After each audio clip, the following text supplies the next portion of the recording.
శుభోదయం కార్యక్రమానికి స్వాగతం. అందరికీ ముందుగా నమస్కారం. ఈరోజు శ్రీ బసవ సంగమేశ్వర భక్తి టీవీ కార్యక్రమాన్ని వీక్షిస్తున్న వారందరికీ స్వాగతం.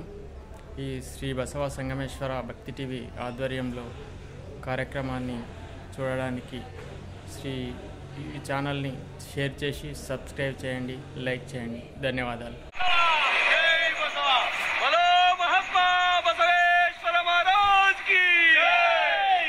शंकर स्वामी